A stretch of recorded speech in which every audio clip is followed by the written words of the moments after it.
Hello and welcome back to my channel polity by Laxmikanth sixth edition की इस series में आज मैं डिस्कस करूंगा कि टॉपिक वाइज हम लोग किस तरह से डिस्कशन करेंगे।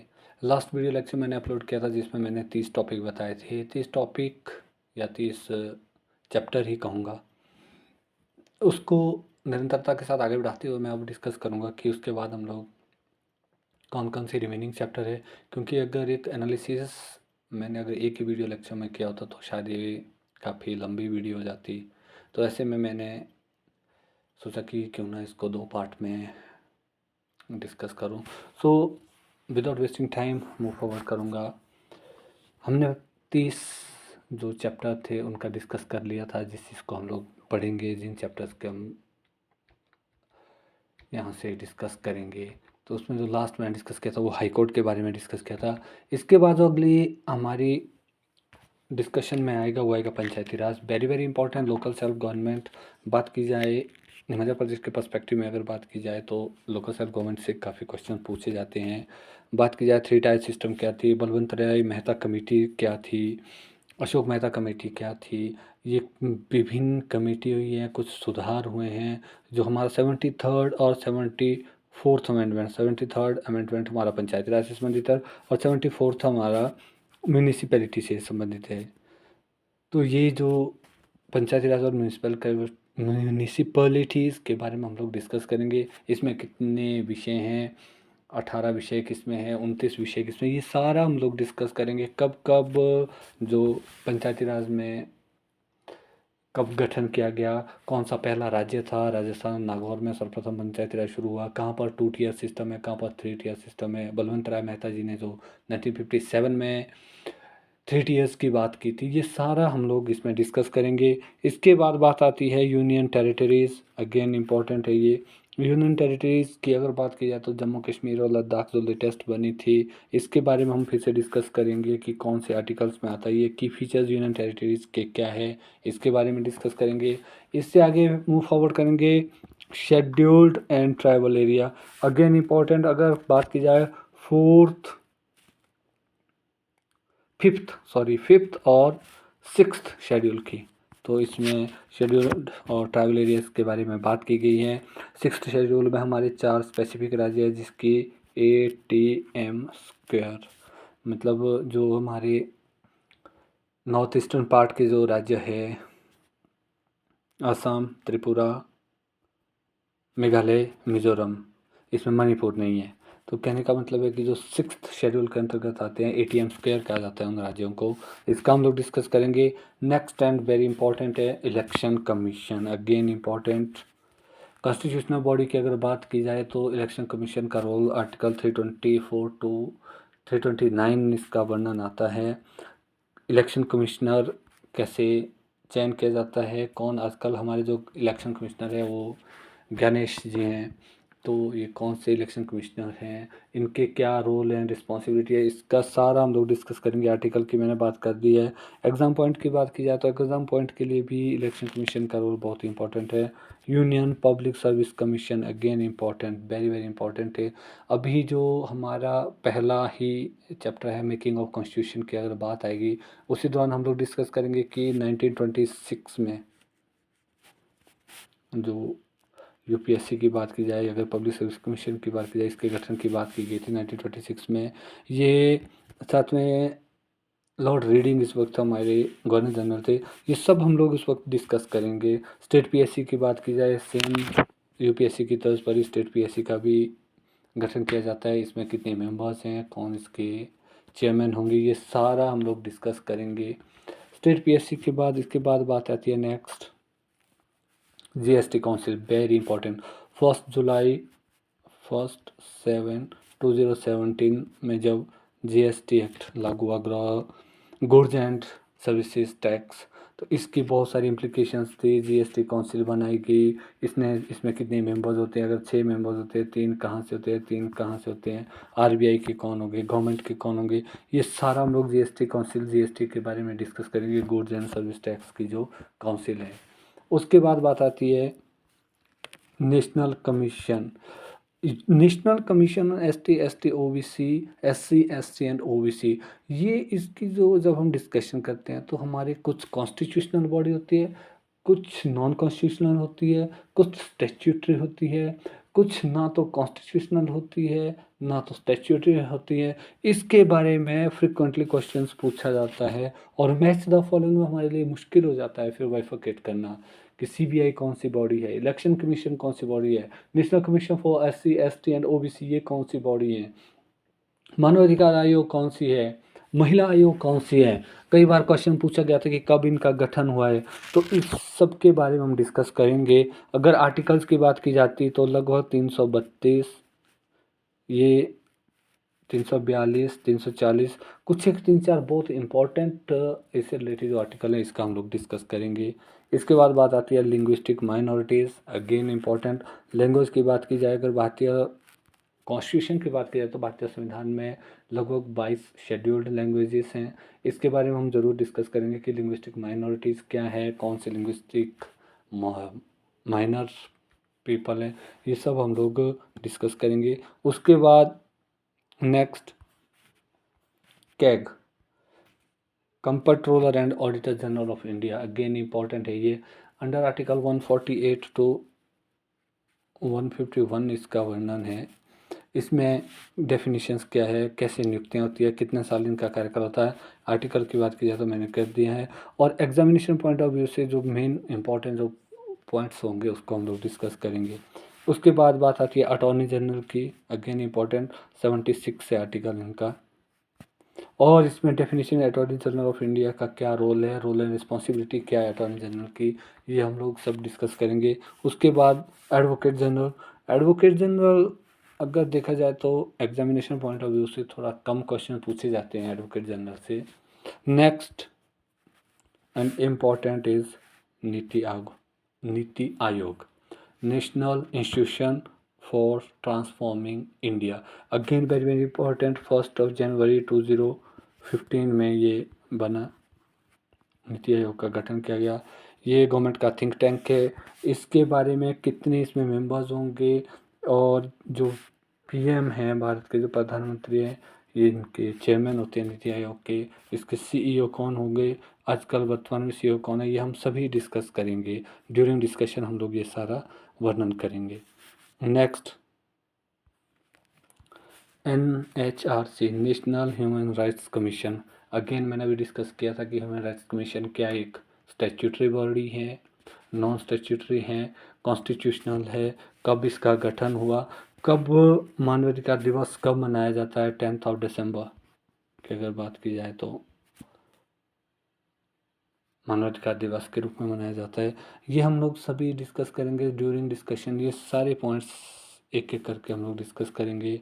बात आती है फिर CIC, again very very important. जब से RTI एक्ट 2005 आया तब से हमें इंफॉर्मेशन कमीशन, इंफॉर्मेशन कमिश्नर, जो सेंट्रल इंफॉर्मेशन कमीशन CIC के गठन और उसके रोल और रिस्पॉन्सिबिलिटी की महत्ता जो बड़ी है, इसके बारे में हम लोग डिस्कस करेंगे। क्या CIC का रोल है, डेफिनेशन क्या है CIC की, और की फीचर्स क्या है इसमें। आर्टिकल्स की भी बात करूँगा कि अगर इम्पोर्टेंट आर्टिकल इसमें कौन से हैं। Lokpal and Lokayukta, again important 2013 की अगर हम बात करें, जब लोकायुक्ता का गठन किया, लोकपाल का गठन किया गया, इसके क्या क्या की फीचर्स हैं, इसका रोल एंड रिस्पॉन्सिबिलिटी क्या है, ये कहाँ पर करप्शन या इलीगल मीन्स ऑफ वर्किंग को कैसे ये चेक करता है, कौन कौन इसके दायरे में आते हैं और कौन इसके दायरे में नहीं आते हैं, इसका हम लोग डिस्कस करेंगे। Next NDMA, national disaster management authority, most important है ये। अगर हाल ही में डिजास्टर की घटनाओं के बारे में अगर डिस्कस किया जाए, चाहे बात हिमाचल प्रदेश की हो चाहे इंडिया लेवल की हो, तो हाल ही में बहुत डिजास्टर आए और ऐसे में एक जो हमारा वर्किंग प्रोसीजर है NDMA, SDMA, DDMA और इससे संबंधित जितने का भी अधिनियम है, चाहे 1995 की बात करें, चाहे हम 2005 की बात करें, इससे क्वेश्चंस फ्रिक्वेंटली पूछे गए हैं। और अभी जैसे कि लास्ट ईयर भी काफ़ी हमारी आपात की स्थितियाँ बढ़ी थी, डिज़ास्टर की कंडीशंस आई थी। ऐसे में एनडीएमए के बारे में डिस्कशन, एनडीएमए के क्या रोल है, कौन इसमें चीफ हैं, कौन इसके चेयरमैन है, ये सब हम लोग डिस्कस करेंगे ड्यूरिंग डिस्कशन। इसके बाद बात आती है कोऑपरेटिव सोसाइटीज़ की, अगेन इम्पोर्टेंट। इसके जो आर्टिकल 19 की हम बात करते हैं या 43B की हम बात कर रहे हैं, ये सब इसमें डिस्कस किया जाएगा। ऑफिशियल लैंग्वेज अगेन इम्पॉर्टेंट है। अगर भारतवर्ष में अगर बात की जाए, हिंदी और इंग्लिश के अलावा अगर शेड्यूल्ड लैंग्वेज की बात की जाए 22 लैंग्वेजेस हैं, और ऑफिशियल लैंग्वेज अलग से एक सेपरेट कंसेप्ट है, इसको हम लोग डिस्कस करेंगे। इसके बाद बात आती है इलेक्शन लॉ। इलेक्शन लॉ की अगर मैं बात करूं तो ज़्यादातर हम फोकस करेंगे आरपीआई एक्ट 1950 और 51। इसमें किस तरह से हम लोग मतदाता सूचियां बनाएंगे, क्या क्या इलेक्शन लड़ने के लिए क्या योग्यताएं होंगी, इन सब का वर्णन जो रिप्रेजेंटेशन ऑफ पीपल एक्ट 1950 और 1951 के बारे में हम लोग डिस्कस करेंगे। इसके बाद बात आती है इलेक्टोरल रिफॉर्म्स। इलेक्टोरल रिफॉर्म्स की अगर बात की जाए तो इसमें बहुत सारी कमेटीज़ का गठन किया गया, जिसमें अगर इम्पोर्टेंट बात की जाए तो दिनेश गोस्वामी समिति की बात की जाए तो इन्होंने क्या क्या अपनी ऑब्लिगेशंस दी हैं, किस तरह की इन्होंने रिप्रेजेंटेशन दी है, इसके बारे में हम डिस्कस करेंगे। Next and important anti defection law, very very important. दल बदल कानून के बारे में जो हमारा 10th शेड्यूल है 1985 में जो गठन किया गया, इसके बारे में हम डिस्कस करेंगे। उसके बाद बात आती है कुछ प्रेशर ग्रुप्स की। प्रेशर ग्रुप्स एक ऐसा कंसेप्ट है जो एक स्पेसिफाइड कैटेगरी का एक ऐसा समूह है जो अपनी मांगों को लेकर के सरकार पर दबाव बनाते हैं, लेकिन ये सरकार का पार्ट नहीं बनते हैं, लेकिन अपने दबाव के माध्यम से ये सरकार को अपने लिए एक रिफॉर्म ला करके, मैं यूँ कहूँगा कि अपने लिए वास्तव में जिस चीज़ की एक प्रेशर ग्रुप को आवश्यकता है, उनके लिए वो ज़रूरी है, उसकी ओर सरकार का ध्यान आकर्षित करते हैं। Next, foreign policy although is the part of international relation. पर अगर बात की जाए भारतवर्ष में फॉरेन पॉलिसी की, तो टाइम के साथ फॉरेन पॉलिसी में भी हमारे परिवर्तन आया है। शुरुआत की जाएगी पंडित जवाहरलाल नेहरू जी जब प्रधानमंत्री थे, तो उस वक्त कुछ और हमारी फॉरेन पॉलिसी मेजरमेंट थे। फिर जैसे प्रधानमंत्री के कार्यकाल परिवर्तित होते गए, हमारी फॉरेन पॉलिसी में भी बदलाव आते गए। रिसेंटली अगर अब वर्तमान की बात की जाए तो अगर हमारी फॉरेन पॉलिसी है तो लुक ईस्ट जो पहले थी वो अब एक्ट ईस्ट पॉलिसी में उसको तब्दील कर दिया गया है कि हम लोग अब काम करना शुरू करें एक्ट ईस्ट पॉलिसी के तहत। इसके अलावा जो कुछ एक और इम्पोर्टेंट पॉइंट है, अगर शेड्यूल्स की बात की जाए तो पहले हमारे पास इंडियन कॉन्स्टिट्यूशन में 8 शेड्यूल थे, जो अभी वर्तमान में बढ़कर 12 हो गए हैं। इसके अलावा union state and concurrent list, ये जो भारतवर्ष में जो गवर्नमेंट का सिस्टम है, यूनियन गवर्नमेंट है, स्टेट में स्टेट गवर्नमेंट है, और इसके अलावा कुछ एक ऐसे मुद्दे हैं जिसमें दोनों सरकारें कानून या नियम बना सकती हैं। तो ऐसे में 3 सूचियों में सारे कार्य बांटे गए हैं, एक यूनियन लिस्ट है, एक स्टेट लिस्ट है, एक कंकरेंट लिस्ट है। कौन कौन से विषय कौन सी लिस्ट में, इसके बारे में हम लोग डिस्कस करेंगे। नेक्स्ट है and most important constitutional amendment. Again very very important है ये कॉन्स्टिट्यूशनल अमेंडमेंट की अगर बात की जाए तो भारतवर्ष में अभी 131वां संविधान संशोधन बिल लाया गया जो अभी पास नहीं हुआ है। तो ऐसे में हम लोग डिस्कस करेंगे कि constitutional amendment act, constitutional amendment bill, और जो भारतवर्ष में जो संविधान को संशोधित करने की पावर है वो आर्टिकल 368 में है। इसके तहत हम लोग डिस्कस करेंगे। एक तो हम लोग एक जनरल सा ओवरव्यू देंगे, आर्टिकल सारे डिस्कस करेंगे, शेड्यूल सारे डिस्कस करेंगे, पार्ट्स सारे डिस्कस करेंगे, कॉन्स्टिट्यूशनल अमेंडमेंट सारे डिस्कस करेंगे। Means to say that factual information जो या तो करंट अफेयर्स में कंटिन्यूसली प्रोसेस में है, कंटिन्यूसली न्यूज़ में है, या ये जो एग्जामिनेशन पॉइंट ऑफ व्यू से इम्पोर्टेंट है, इन सब को हम लोग विधिवत डिस्कस करेंगे। तो ये था मेरा एक ओवरव्यू, हम क्या डिस्कस करेंगे और किस तरह से डिस्कस करेंगे। तो पहला चैप्टर में जब नेक्स्ट वीडियो लेक्चर के साथ आऊँगा, सबसे पहले हम लोग डिस्कस करेंगे historical background of Indian constitution. तो मुझे लगता है कि शायद एक दिन में ही ये लेक्चर कंप्लीट हो जाए। जो टॉपिक छोटे होंगे उनको मैं 2 टॉपिक को एक करके एक दिन डिस्कस करूँगा, और जो बड़े टॉपिक होंगे उन्हें एक दिन में एक ही वीडियो लेक्चर अपलोड कर पाऊँगा। Thank you.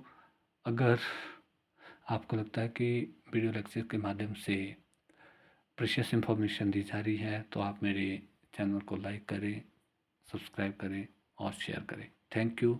Thanks for listening carefully.